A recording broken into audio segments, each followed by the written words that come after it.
Hi, listeners. I'm back with another weekly episode. Today, I'm in conversation with Eliza Roberts. Eliza is the inaugural executive director of Artis. Thank you so much for joining me today, Eliza.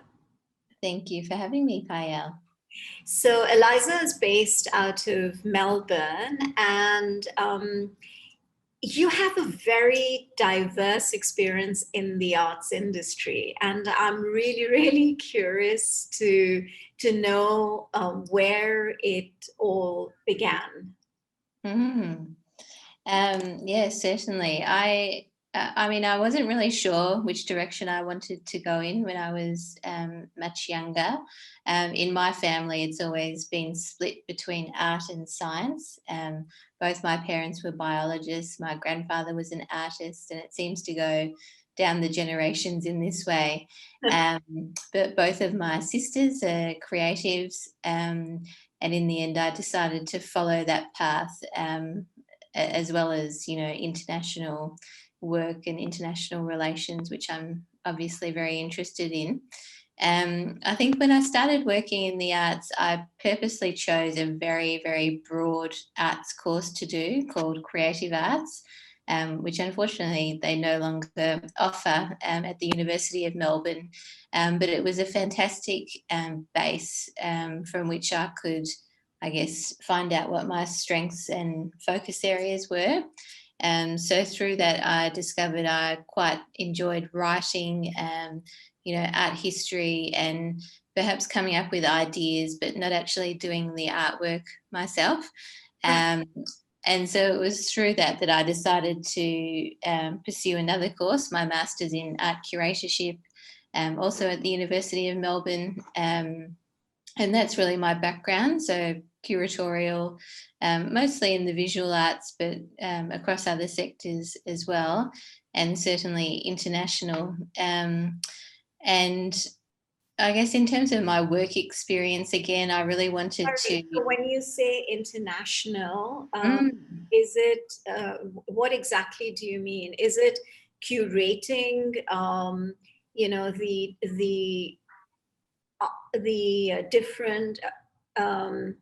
the different arts at different museums or at galleries? So is it more focused on curation when you talk about international? And is it bringing it into Melbourne, or is it you going to these different countries or locations and curating work? So Yeah. What exactly do you mean by international? Yeah, sure. Well, I've always been interested in other cultures, and I guess other countries, and working internationally in different, either, in a different region physically, or through partnerships and collaborations. And so when I was very young, I decided to learn Indonesian, and that really came about because my dad used to lecture over in Indonesia. And he would often bring, colleagues to Australia who we would come over to our house for dinner, for example. And I think that built, really a solid foundation for me to be interested in other cultures and regions, as well as some travel. And I think it all began after I finished school and started my university degrees. I decided to enroll in some international arts courses, which I did, one in the United States, and I stopped over in London to visit my sister who was living there at the time, and applied to do an internship at Christie's, the auction house in London. Yeah. And so I was doing the internship for, I think, 6 months or a year. I didn't get to choose which department I was in, unfortunately, but I was in the silver department, which I never dreamed I would be in. But I learned so much about that. And I just absolutely loved, being in London, in a whole different city, and learning how things operate there, and built up some really great international connections through that job. And then when I came back to Australia, I landed a different job as a curator of a commercial gallery here. So that was quite locally based. Do you not want to stay back in London because there is um, so much art there and so much history? Is it not something that you wanted to do? Well, yeah, from time to time now, I even dream about it, Payal. but but the good thing about my career path, as it currently stands, it's led me to this position where I'm still able to travel quite a bit for work, Yeah. and also to keep up that international work. So. So yes, I ended up back here. I tried some local jobs for a while, like I said, as well as working at Artbank, which is very much a local institution that supports Australian artists. Um, and then I went on to work at Asialink, which is part of the University of Melbourne. And I was in the arts team running an arts residency program there. And to get back to your initial question, that was really about two-way exchange. So we were welcoming specifically Asian artists in this case to Australia for placements here and partnering with different local organisations to do that. And then we were also largely sending Australian artists across all different art form areas over to Asia, and working with local host organisations there. And it was really based around, cultural training and Yeah. intercultural understanding.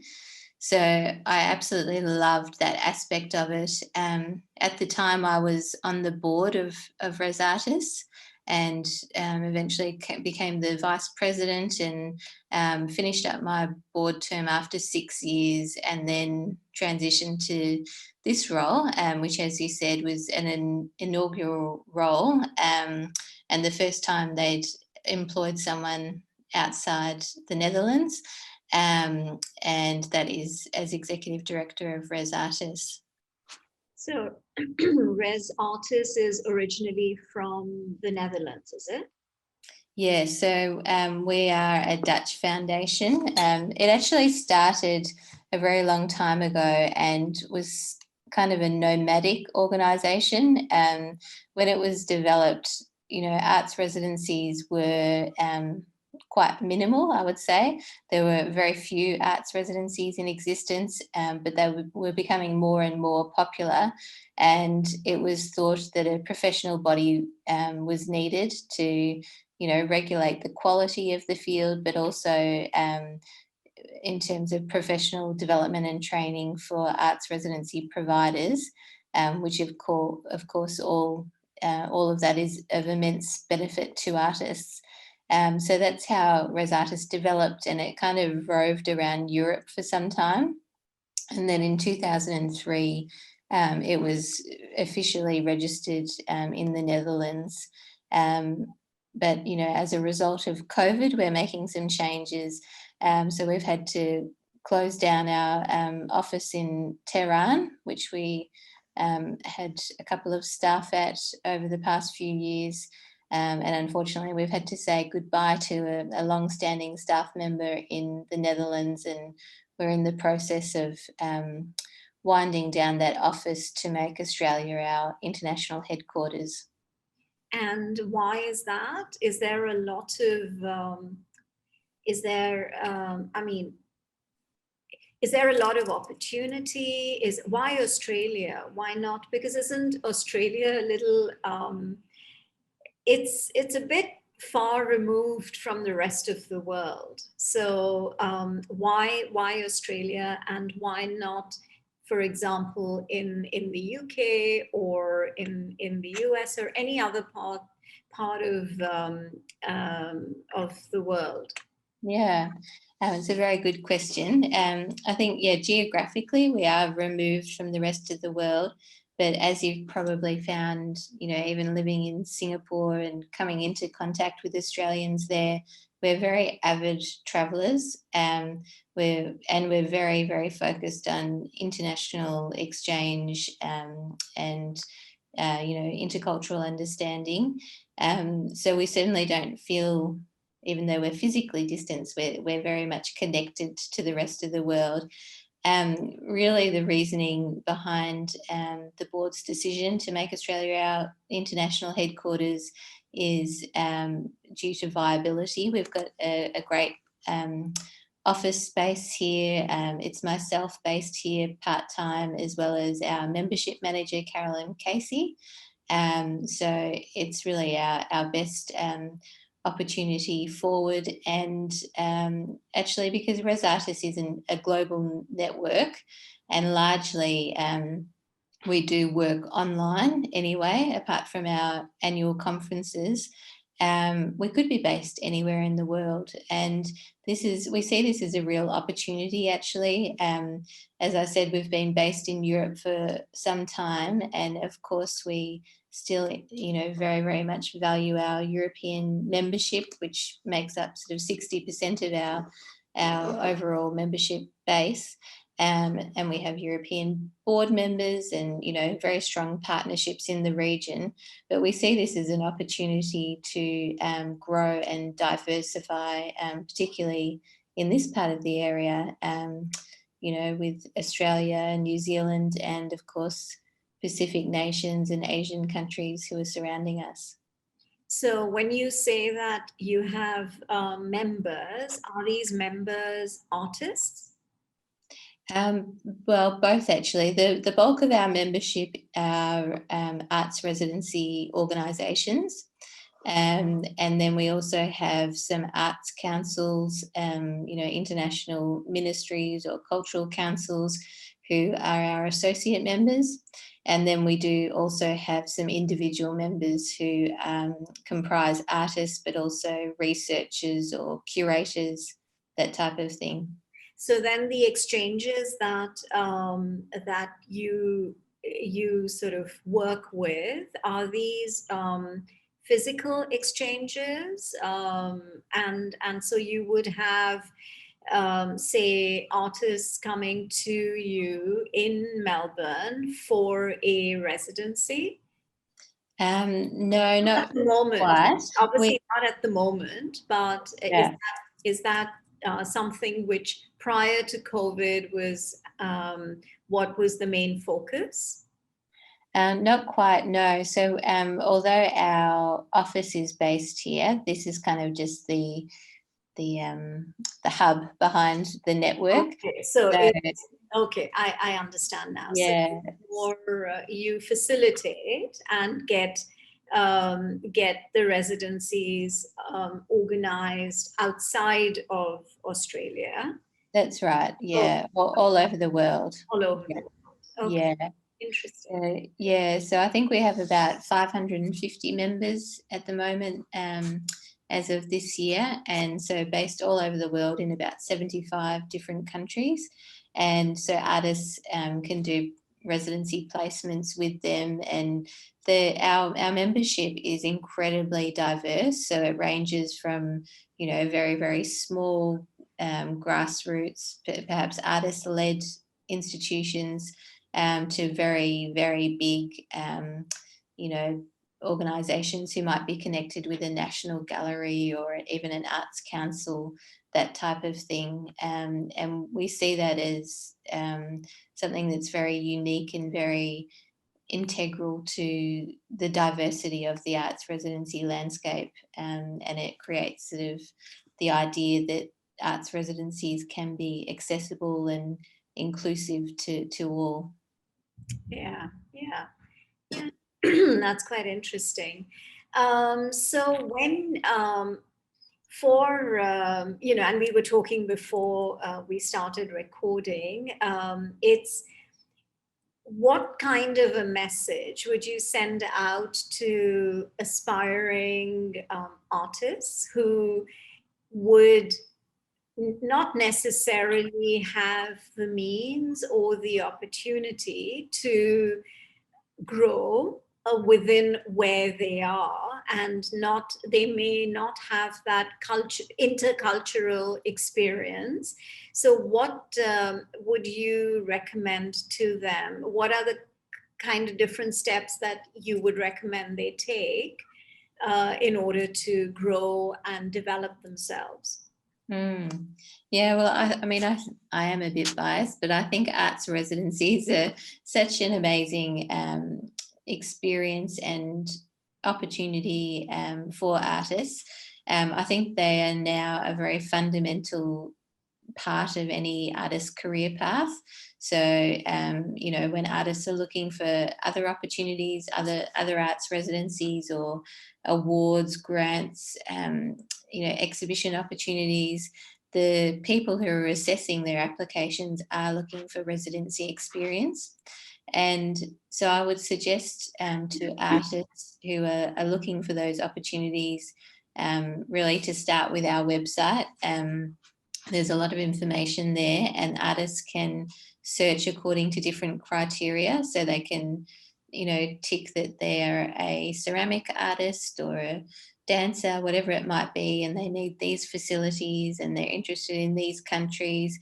Even things down to, you know, is my family allowed on the residency with me?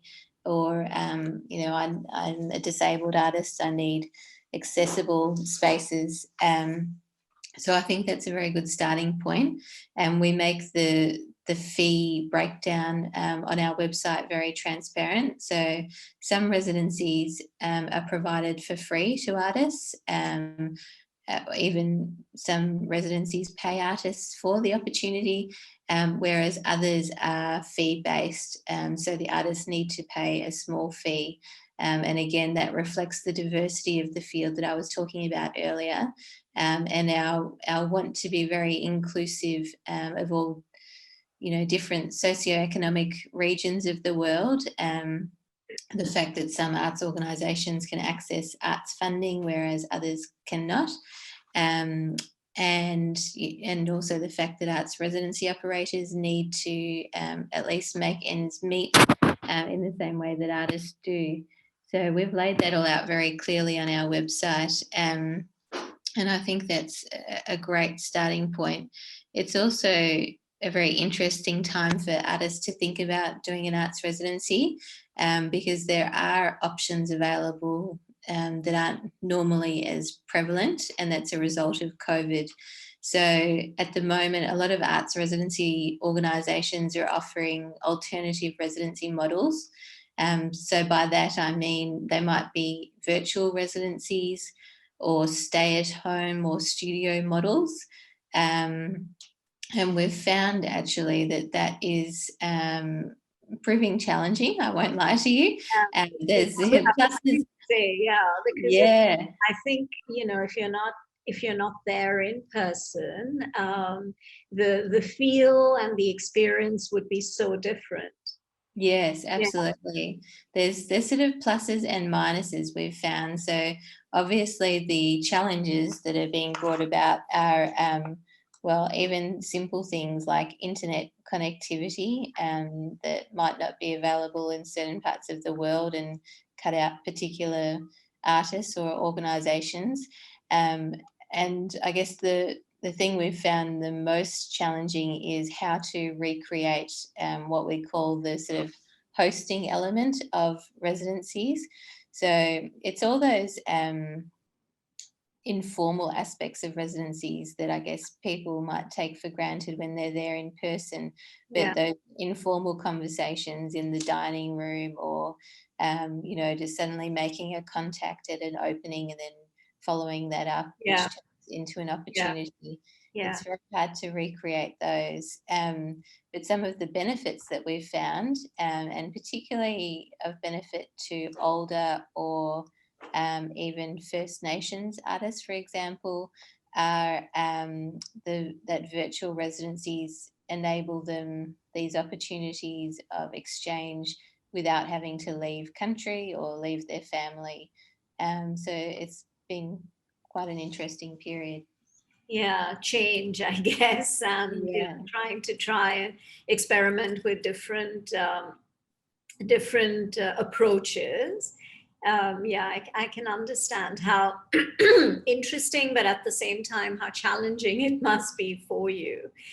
So how long, I know that there are different aspects to the residencies, and there are different it could be ceramic, or it could be different art forms. But typically, how long would a residency last for?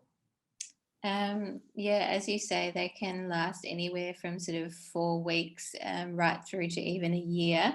But I would say on average, and what we would advocate for is about the 3 month period, because we find it takes artists, if they haven't been to the country before, it takes them sort of a month to get settled and make connections and start developing a plan and work out exactly um, what project they're working on. And then the second month is, that development phase where they're producing the actual artwork, or whatever it might be, the dance performance production. And then the third month is very much outcome based. Yeah, yeah. What about Australia? Okay, maybe not Australia is such a big country, but what about Melbourne? Is it something which is popular? The art residency? Is it? Yeah, yeah, there are several organisations here offering arts residency programs. I mean, I think even before COVID started, but it's definitely gained popularity since COVID. Is this idea of being in residence rather than doing an actual arts residency with accommodation. So having, maybe a researcher in residence, for example, within an arts organisation, where they are very much considered part of the team and supported and hosted, and that leads to outcomes and professional development and training. Interesting. Yeah. I know I commented about your backdrop before we started chatting because it's just so eye-catching. Behind you, there is for the listeners who will not be watching the interview on YouTube. There's a very raw brick wall behind you, and there is something on the right of you, actually on your left, which I'm not quite able to figure out what that is. It's like is it? It's Yes, I should turn the stone, camera around. I so don't know if you can see that a little bit better, but yeah. yes, I'm very lucky. I'm in a beautiful office space, which is thanks to some benefactors we have here in Melbourne who provide us with an office space, a home to live in. And I'm here with my colleague Carolyn Casey, who's our membership manager. So we do the building itself is beautiful. It's called Glass House, and it's a sort of precinct which has all different businesses in here, but also quite a few arts organisations. So downstairs, I've got Gertrude Contemporary, who have a satellite exhibition space here. There's also several artist studios underneath me, and in this space where we sit, we also have a gallery space that we dedicate for residency related outcomes. So it could be an arts residency exhibition, or an artist who's returned from a residency who'd like to share their experiences through talk or that type of activity. Interesting. Yeah, it's been really nice talking to you, Eliza. It's nice. I'm sure you feel like finally you're back, and there's a lot of challenges ahead of you, because, like you yourself mentioned, it will take a while to figure out virtual residencies, and some of it is good, some of it is still challenging, and you're working out the dynamics. But I'm sure it's going to be an interesting process, like anything new that you have to start working with. Always is a learning. So I'm sure with your experience, it's going to work itself out. And good luck with whatever lies ahead with you and with the organization. And I'm really happy that we were able to have this conversation. Thank you so much, Payal, for inviting me. It's been wonderful having a chat, and I encourage all your listeners to have a good look at your website and listen through all your fantastic podcasts. I've listened to some of them, and I think they're very inspiring for anyone who's looking to work internationally or in the arts and cultural realm. So thank you. Thank you so much. I really appreciate it. Thank you. Okay, Bye. bye. Bye.